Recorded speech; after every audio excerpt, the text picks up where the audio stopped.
Very good. So good afternoon, everyone. Welcome to our talk on containers on the FASRC clusters. I'm Paul Edmond. I will be your presenter today. I'm a member of the Data Science Research Facilitation Group of Vast Research Computing. I'm the one that runs the scheduler. So if you've ever had any issues with the scheduler or questions about jobs, undoubtedly you have interacted with me. Along with me is Nathan Weeks, who's a colleague of mine, who will be here to help answer questions as well in the background. If you have any questions as we go through, we ask you to drop them into the chat. So write them into the chat, and then Nathan or I will get to them. Either Nathan will just answer them in the screen, or when I see them, I'll pick them up. There'll be a survey at the end. We do ask you to fill that out, just so that we get feedback on how these go. We want to know what your thoughts are about these presentations. So let's start about talking about containers on FASRC. So where we're going to go is that we're talking a little bit about software on HPC systems or high performance computing systems.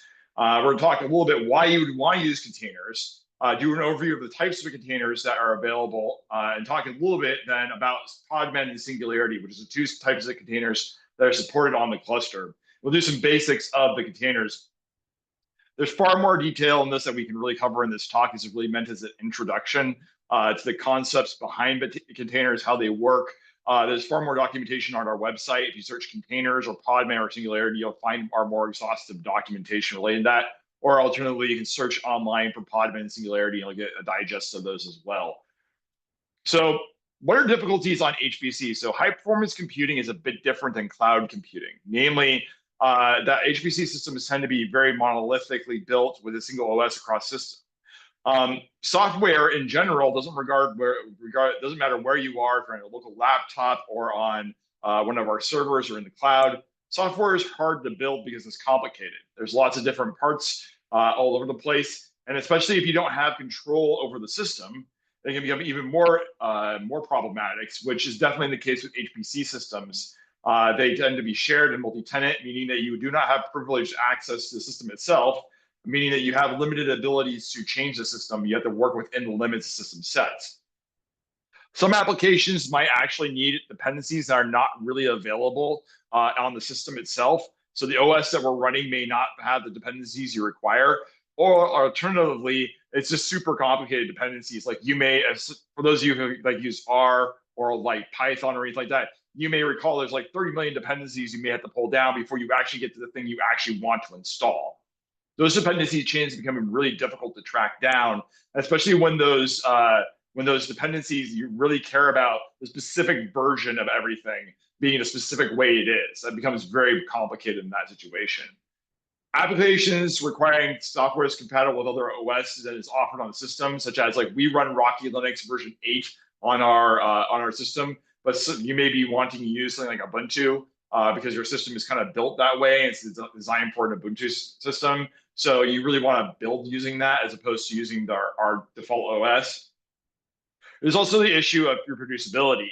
If you install software on our cluster, that does not mean that it's going to be the exact same as if you install it on a different cluster, because the OS version may be different, the hardware may be different, the versions of the individual packages on the software may be different, and all those things can lead to differences in your results.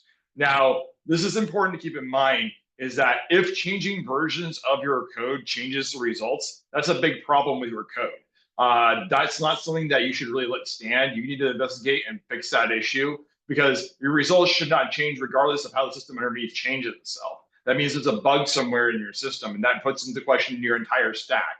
That said, there are compatibility issues or changes in the way things that are put together in stacks that can create differences on round off error levels or on levels that you really don't have any control over. And so having that exact stack of software becomes important. Again, I really stress that you don't want to get tied into that situation. It's really important not to have that happen, but sometimes you have no control over that, and that you just got to deal with that sort of situation. You also then have portability and system agnosticity. So you can move yourself around without having to worry about the system you're on. You can move your software around without having to worry about where you are. And so if you're on an HPC system, you're really kind of located on the system itself, and you built specifically for that system, making it very hard to move things over. Like you can't just say, oh, take this container or take this thing I have or the stock of software or this binary I have built and move it over to a different system. odds are that won't work. It'll just break. So to solve these problems, containers were developed. And these containers were developed as part of the cloud infrastructure. Cloud computing basically ran into this problem before HPC did. And so they came up with these solutions called containers. What do containers do? Basically overcome software stack reproducibility and portability by different difficulties by adding an additional layer of abstraction and doing what's called a virtual environment, which then containerizes or creates a area that's dedicated to you to build something in one location, and you can enter and exit the container very easily. We'll talk a little bit more about container architecture in a bit.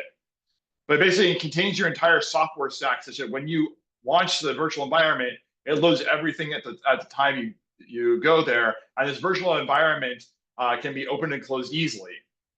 This one place has all the dependencies, so you don't have to worry about them getting corrupted or anything going wrong or things getting in a weird state. You can, in fact, choose a different Linux operating system than the current host is. So if you really want to run Ubuntu on a Red Hat host or a Rocky host, you can do that. They're easy to publish. Namely, all you have to do is publish either the image itself or the Docker file or whatever file that you use to create the image. And other people can pull it down and build it themselves, and it's completely reproducible in terms of what you got. And that means that people can run the exact same stack that you did, so they can test to make sure that your stuff is reproduced for them, and they can check all that stuff. And in addition, it's portable. So like, say you finish your research here at Harvard, or alternatively, you have access to a much larger machine we have at Harvard, or you have a collaborator that's not able to use our systems, but would really like to be able to do the same thing you are. You can then say, oh, well, just use this image, or go pull down this Docker file and build it, and you'll be able to do exactly the same thing I did. Okay? So it's really important. It's really useful for that sort of stack and be able to do that, have that sort of control. So let's talk a little bit how the system works. This is important for how you understand how a container works. So I'm going to take you back to kind of computer science 101 here. So the software stack, all your software lies at the top of the layers upon layers of additional things to make the system actually work. So the first layer that's there is hardware. And your hardware exists and is there, but isn't useful to you unless you have what's called a BIOS, which is basic input-output system, UEFI, Unified Extensible Firmware Interface, or firmware. Basically what this is it says, okay, you have this hardware. How do I turn that hardware into something you can interact with electronically via code in an intelligent way? Well, the firmware acts as that layer for you to do that translation between what the hardware has to then the firmware layer. Now, firmware layer is not terribly useful for you. It's not really a great layer to work at initially. So what was come up with was a kernel. The kernel is basically the boot system that basically bootstraps your entire operating system. It is the fundamental core system that you may have. This goes for Unix. It also goes for Macs. It also goes for Windows. There is a kernel that is the thing that the system boots initially that contains basically all the initial instructions that are necessary for the system to begin running. And it acts as the interface between the firmware and the hardware and the operating system. You see this arrow with physical access. In order to interact with the hardware, you have to have physical access to the system. In order to interact with BIOS and UEFI and firmware, generally you have to have physical access to the system or some way of being remote. We in part our cluster, we have technologies that we use called out-of-band management that allows us to be able to mess around with the BIOS, UEFI, and firmware without being physically connected. Okay?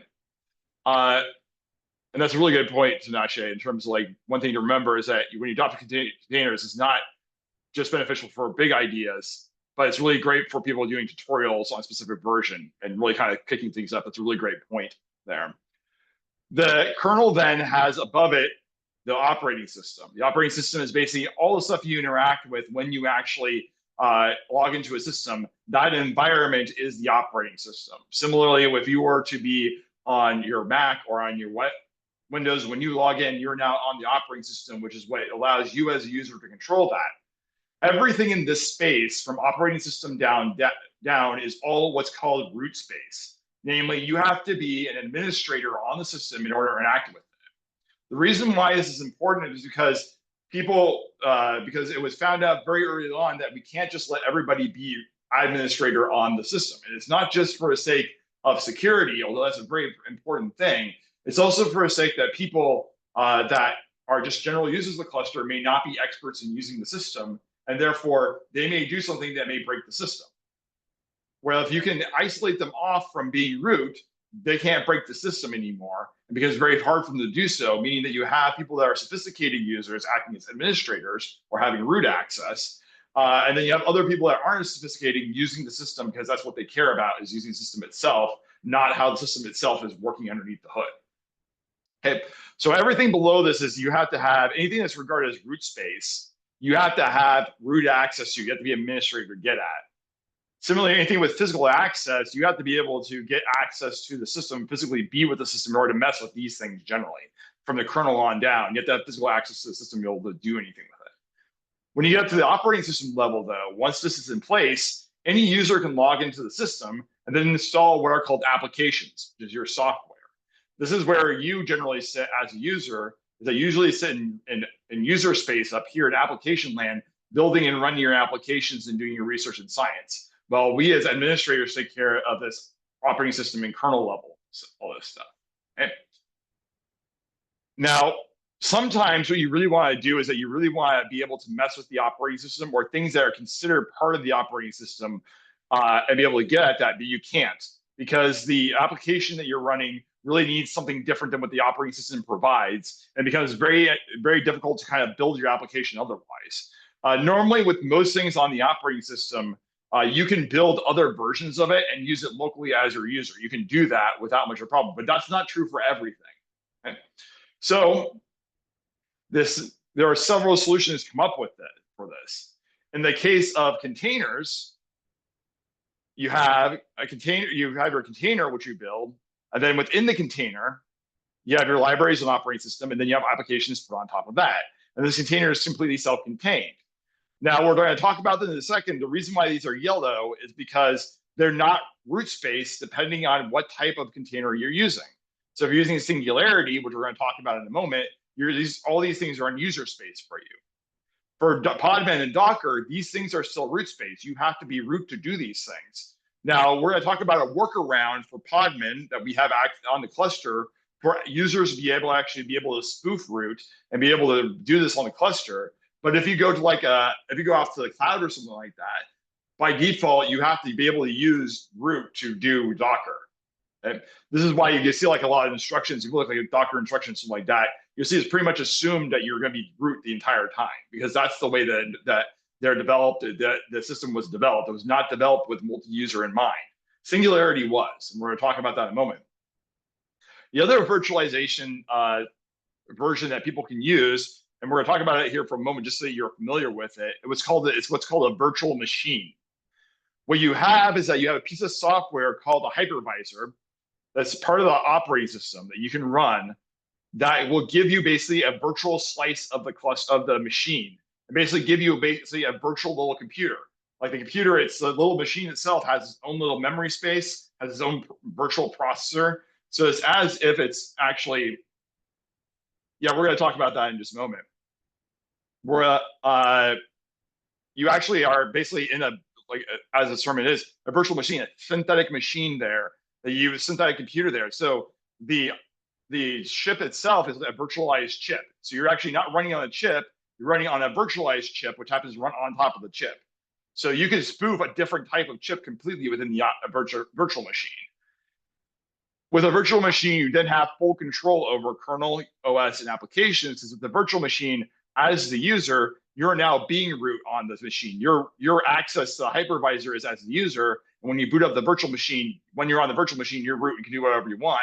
And it doesn't impact the root file system or anything below it, which is really the important thing, is that when you're in a container or in a hypervisor, when you're doing that sort of thing, you're not impacting the root operating system. You're acting within this container or within this virtual machine, and you're not impacting anything else, which is a very important thing to keep in mind when you're doing this. So it means that you can do things you normally wouldn't be able to do.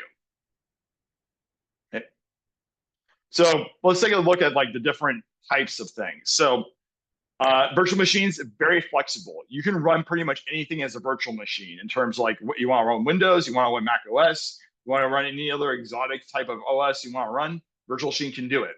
Okay? The overhead of a virtual machine, though, is heavyweight. You have to install everything in the virtual environment. You have to have the virtual machine set up. There's overhead associated with the system. Virtual machines, though they are performant, are not as performant as being on the bare metal. So you're looking for full performance. You're not going to get it with a virtual machine. Virtual machines tend to be oversubscribed, meaning that the hypervisor tends to have more cores being doled out than actually exists on the system because most virtual machines aren't actually using it full tilt.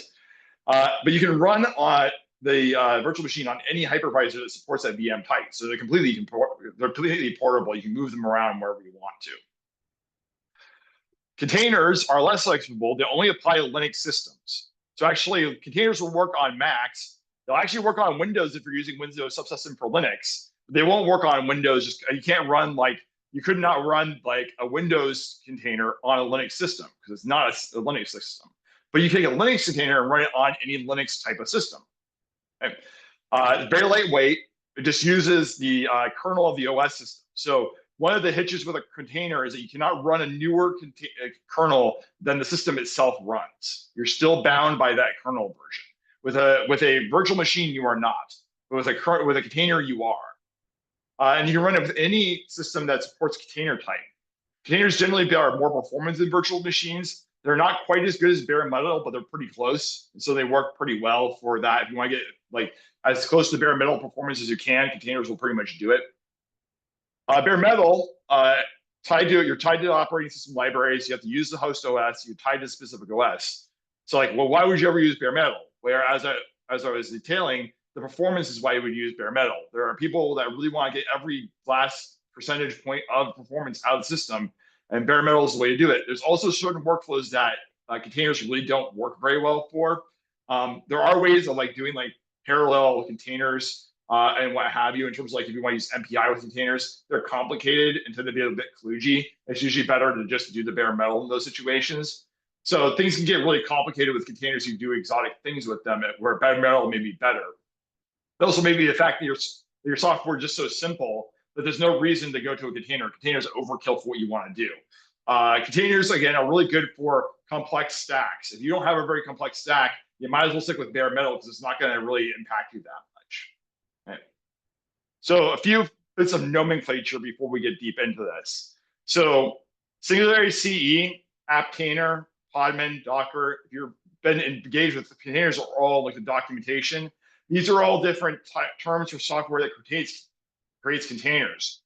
We're going to use Singularity as shorthand for SingularityCE. Talk a little bit about the background behind Singularity in a moment. So when I say Singularity, I mean SingularityCE, and we'll get a bit more into that. And then we have Docker or Podman. An image is a compressed, usually read-only file that contains the operating system and software stack.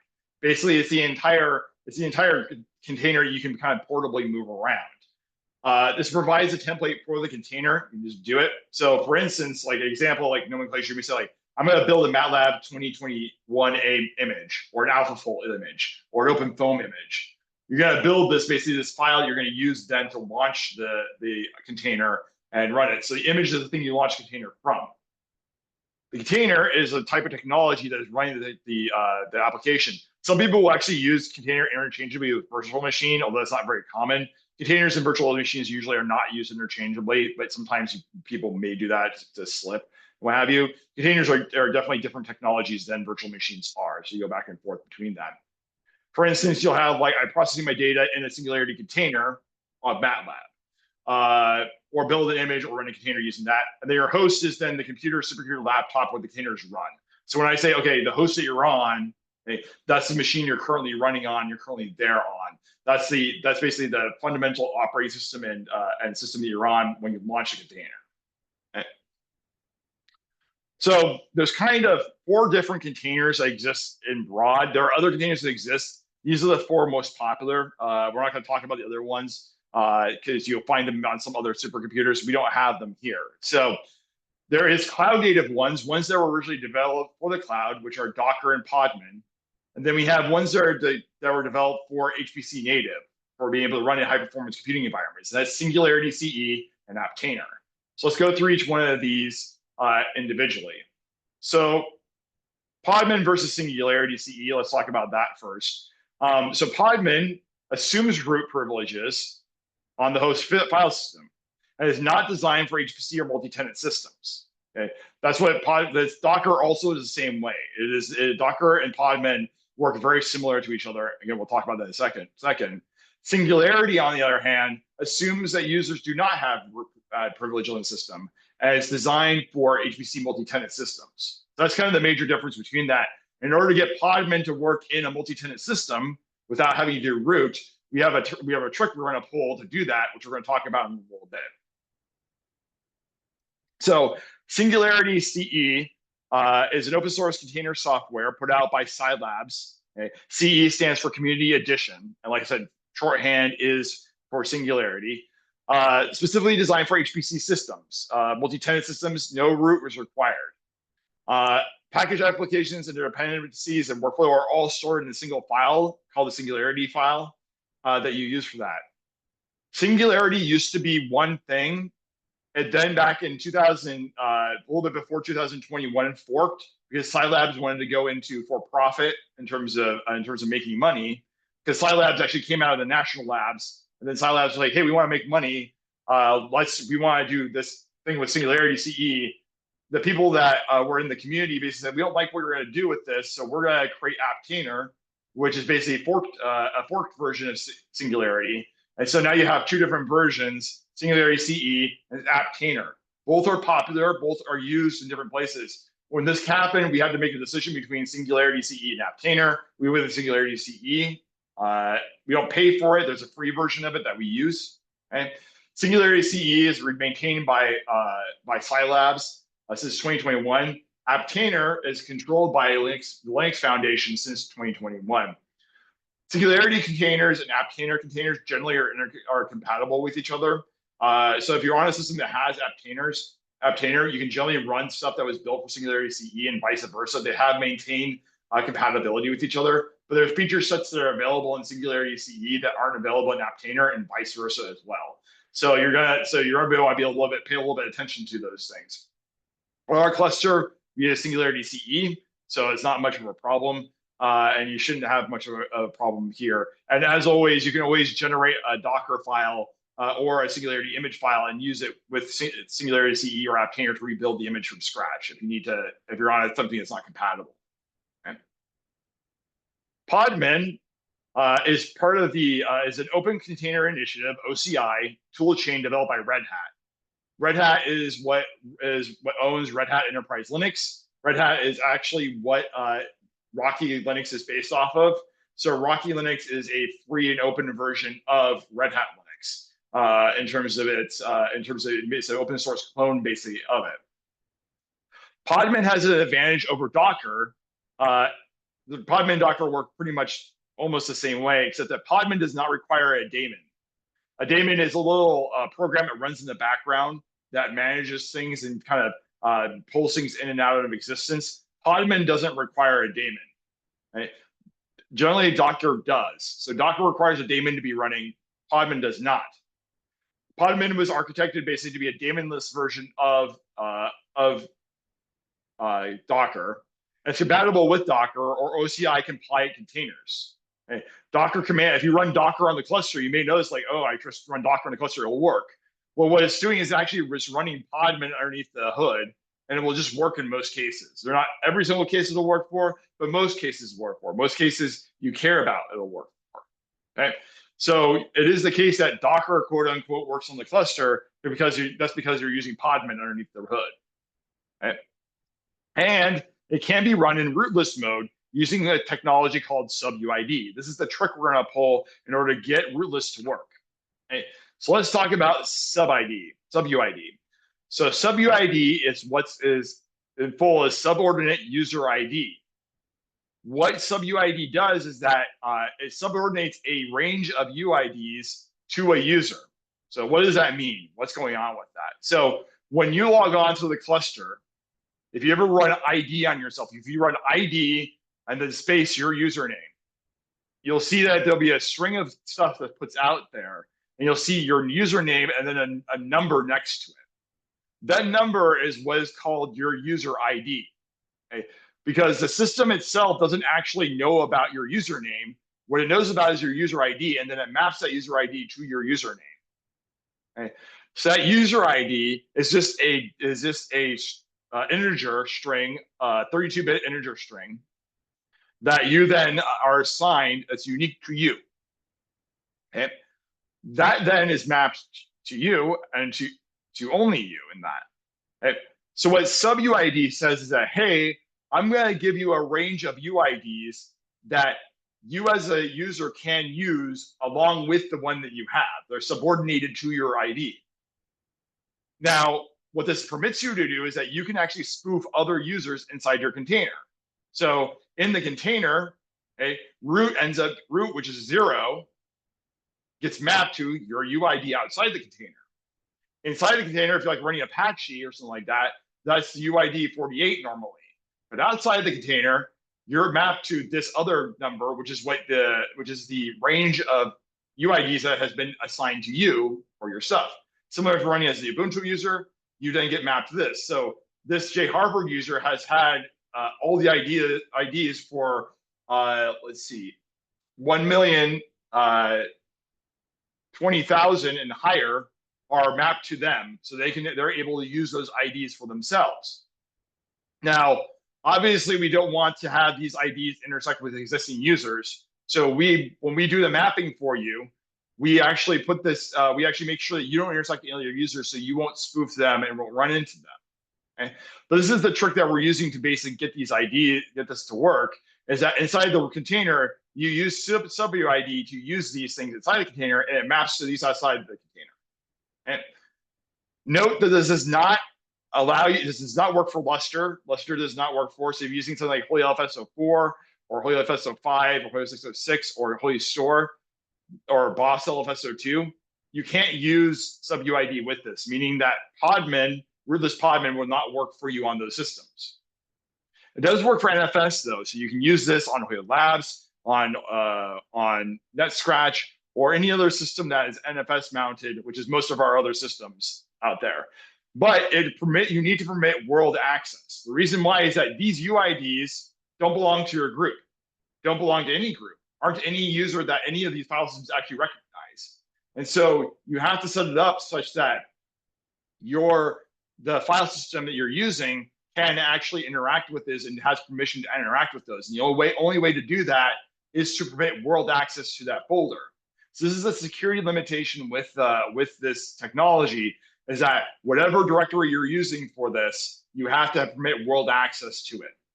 Okay? So you have to allow the world to do that. And so if you're familiar with Unix, the Unix permission structure, you have user access, group access, world access is what's termed as O.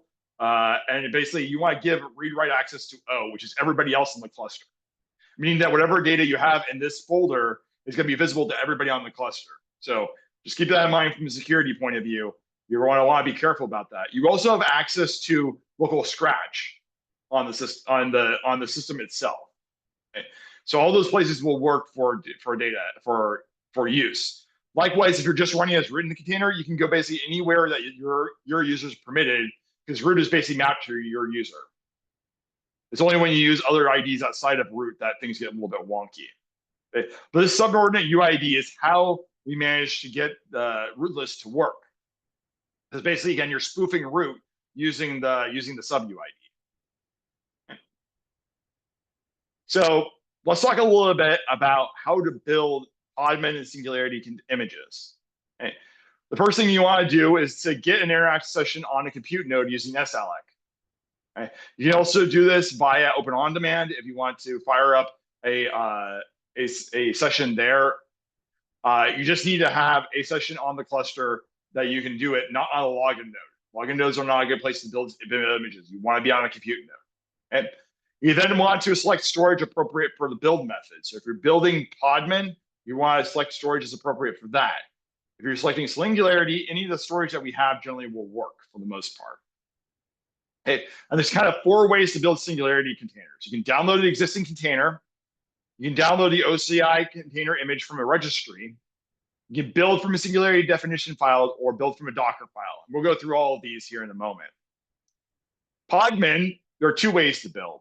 Namely, you build from an OCI container from a registry, like Docker Hub, or you build from a container file or Docker file. Okay. So let's start walking through these different ways of doing stuff. First, let's talk a little bit about Podman image storage. The default path for image storage is this crazy path here: temp containers user, your UID, that's in brackets there, storage. You can use Podman info to learn more about what it is when you want to see that. Note this storage is local and transient. It only applies to the system that you're on. Okay? So if you were to download an image on the system, the image is only good for the time that you're on there. And once you leave that session, your image will go away because it was temporarily downloaded to the system you're on.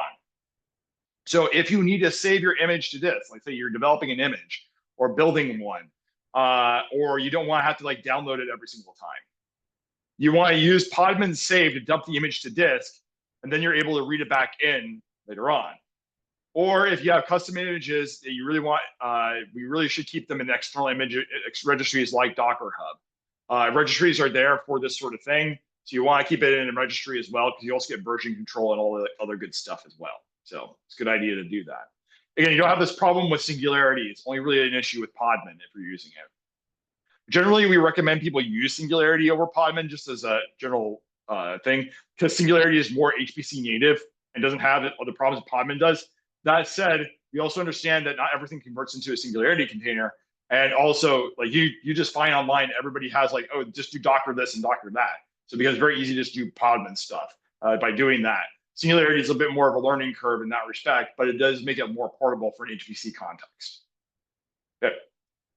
Let's talk about SingularityCE. So there is a SingularityCE library. It's basically their version of Docker Hub that exists up on Scilabs. You can add to that for free to that library, and you can pull down images from there. And what you do basically is you start up an interactive session, make a directory for Singularity, and then you pull the Singularity image in, and it becomes what's called an SIF file once you pull that down. Okay? And this file is just a file you store. Singularity images can get large depending on what's inside of them. So you want to pick storage that's appropriate for it, that has enough space for your image for Singularity. But the image is completely portable. So once you have the SIF, you can see it, you can CP it everywhere you want to move it. You can send it places via Globus. You can move it wherever the heck you feel like. It's completely fungible in that respect. So that's the pulling an image from the container library. If you want to do it from Docker Hub, just go to Docker Hub and search for container. Let's say for AlphaFold. You click on tag AlphaFold. You look for a tag you want, and then you'll see something like Docker pull tag AlphaFold. And for Singularity, what you would do is you do Singularity pull the Docker container / organization repository version. Or for this example, it would be Docker / tag / AlphaFold : 2.3.2. And for a Podman syntax, you could just run Docker pull and it would just work. Okay? So it's just, you just cut and paste and it'll just work on the cluster, because again, Podman and Docker are interchangeable. Or you can just substitute in Podman pull and it'll do the exact same thing. Both will just work. Okay? So here's an example from Singularity. You'll get it, it'll burn down. Docker image will just convert it into Singularity, and it will take the image in Docker and actually convert it into SIF format. This is actually why we recommend that if you're building Singularity containers, we recommend you work in Docker with Docker files, because it makes it more portable, and it's kind of the universal standard, if you will, for the format for the file in terms of how you build images. So you see here, it builds a thing and creates a SIF file. And similarly with Podman, you do Podman pull, just pulls it down, same sort of thing, and now you'll have it part of your image there. As noted, though, this Podman, unlike the Singularity pull, this Podman pull is only for this session. So once you left this node, the thing you just pulled down will be deleted because it's in the temp directory. So if you want to save it permanently, you'd have to basically save the image to disk, because it's not saved to permanent disk right now. It's only saved to temporary disk. Now you can just pull it down each time. That's fine. but maybe that you want to save performance, so you want to have it local. So just keep that in mind for Podman. You build from a Docker file. Namely, you have a header here in terms of like the Ubuntu version. You run your apt, which is the package manager, to update and install stuff. This is going to install the cowsay program. And then you have you set up your environment, and you have an entry point here, which basically says, okay, when you run the container, by default, this is what it's going to do. Okay, there are ways to get it. If you containers usually have this entry point script, which basically says, okay, if I just run the container without any commands or anything, the container will just do a thing that's defined as entry point. Okay. If you don't want to do that thing and just enter the container, there are ways of doing that, and we'll talk about that for a second. But if you just run the container, you'll have that. So if you develop your own container and you want to be able to say, okay, just run the container and run these commands in there, you would want to use the entry point script here to kind of define what the container is going to do if no other instructions are given. Right? So if you have that Singularity, if you have that Docker container, you basically say, okay, well, if you're going to build Singularity, you say run this XGG runtime thing, and then Singularity build --OCI, which makes it an OCI compliant container, okay, which is good for portability and for moving it around. And then the name of the file, the name of the folder, the name of the SIF that you want to save, and then the Docker file, the name of the Docker file you want to pull in. Now go ahead and build that. As noted, things built with the --OCI option have to be run with the OCI option later on. So any of the Singularity commands that you see that we put in later on, you'd have to include --OCI with your command in order to get it to build. But this is the way then you build just from a Docker file. Similarly with Podman, you just build it similar the way you would with a Docker file. Docker command would work the same way. You say, okay, Docker build. The hitch is that you have the Docker file or container file, as Podman likes to call it, because Docker and Podman have a little bit of a Cold War going on, if you will. But Podman calls theirs container file. It's the same as a Docker file. They're the same thing. When you run it, it has to be in the same directory, and then it will build a localhost locale in terms of the name of the name of the thing you want to build. Okay, it'll go ahead and do that, and it will run and build everything, and build it, and basically finish building that stack. Okay. Now, if you want to save it for Podman, what you would do is that you would do Podman save, the format you want to save it as, OCI archive -o, and then locale.tar, or whatever the name of the file .tar is, and then the name of the name of the image you want to save. And then what it'll do is it'll basically produce this tar file that is a full container of the image. And that becomes portable. You can move that wherever you want to do it. OCI archive is very recommended because it uses less storage than just the regular one. So you want it to be storage frugal in that case. If you need to reload the image, first, if you want to see what images you have, Podman images is the way you find that out. If you want to load that image, though, you just do podman load -I and then locale.tar, whatever tar file you want to read in. It'll read it in, and then you'll have that image now as part of your Podman images. So this is how you save and load for Podman. So this is really important because this is the way then you make this thing portable, and you can move it around, and you're not going to have it just be transient on the node you're on. And you have to do this load every time that you're on a new host. So if you're like submitting a tons of jobs, you're going to want to have this tar file on good storage such that it can be read in quickly. Your home directory is probably not the right spot for this. You're going to want this on faster storage like Hoya Labs or something like that for this file. Okay. So you can then load that in, and then you'll be able to use it. So how do you run images? You just do Singularity run -OCI if it's an OCI image, and then the container.sif. That's it. They'll run the image. It'll run the entry point script. So whatever was defined for this entry point here, this script here, it'll run it if you just do Singularity run. Similarly, Podman run, whatever options you want, and the image name will just run it. How do you get shell in the image? Like say you want to go into the image and look around inside of it, or run other commands inside the image. For Singularity, it's this Singularity shell. You do OCI include it, and then SIF, and it'll then put you on a shell inside of the system. Podman's a bit more complicated.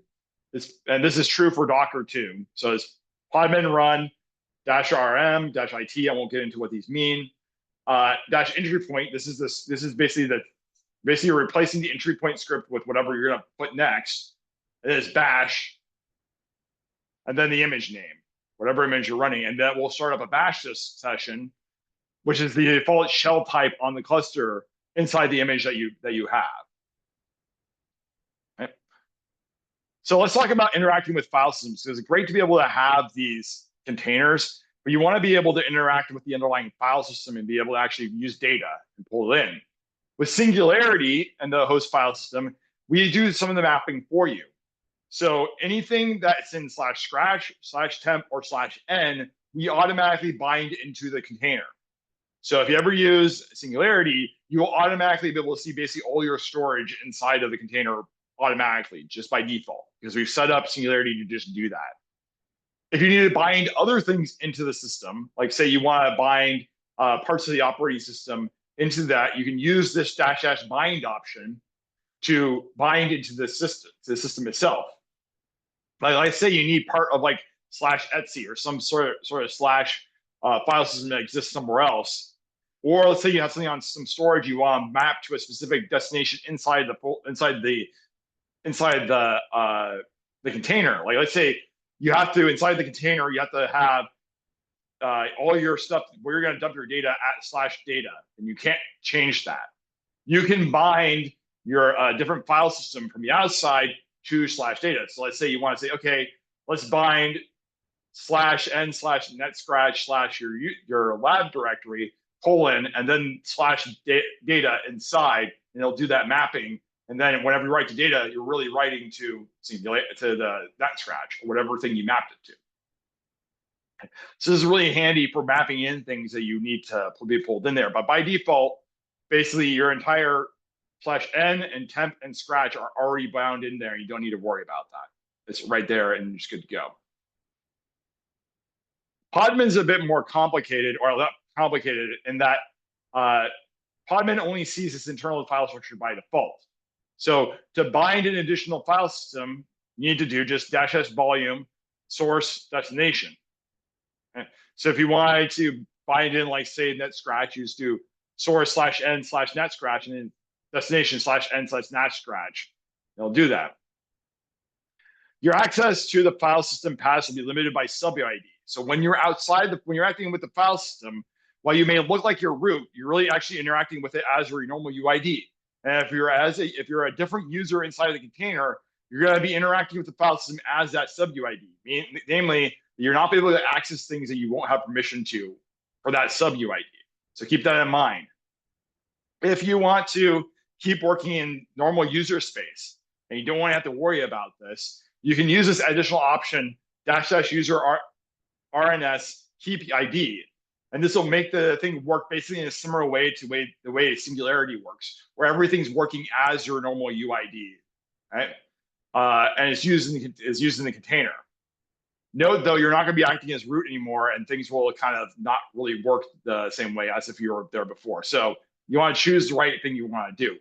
Podman's a bit more complicated in terms of the way this works, and you have to be very careful about the permissions, but you can bind things into the system as you need to. But note that Podman only sees this internal file structure by default. It sees nothing else.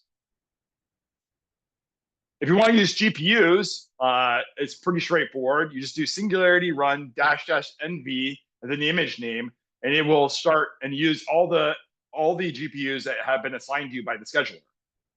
Okay. Podman, a little bit more complicated. This Podman run this -- device, NVIDIA GPU all, and then image name. This GPU all will not use all the GPUs on the system, but only the GPUs you've been allocated. Okay. You can also be more specific. So if you want to like say, oh, I want to only run this on GPU 1 or something like that, you can do that. You have some flexibility there. But this is basically how you would make sure that the GPU is available inside the container, because by default it's not. So you have to map it in there using these options. Okay. So that's basically our overview of how containers work. Our resources are here. Our documentation is available. I recommend with the documentation, you probably should start with the containers documentation, because that contains a lot of the introductory material. And then the Singularity and Podman pages really have a description more in detail about those specific types of things. You can always drop an email into us at RC Help or for help on just about anything. So if you're not quite sure how to use containers, or your container using is rather complicated, you're not quite sure what to do, just let us know. We're happy to help out. We have office hours every Wednesday from noon to 3 o'clock. Just swing by. We're happy to chat with you there. And we have various trainings upcoming that you can attend. So please evaluate our session. You can take a screenshot or type this in and do this thing. And while you guys are doing these questions, doing this survey, I'm going to leave this up for a bit. You can feel free to drop off or ask any questions you may have in the chat, and I'm happy to answer them. Nathan and I am happy to answer any and all questions you have about containers related to what we've covered. Hopefully, we've hit most of the high points of what you need to know.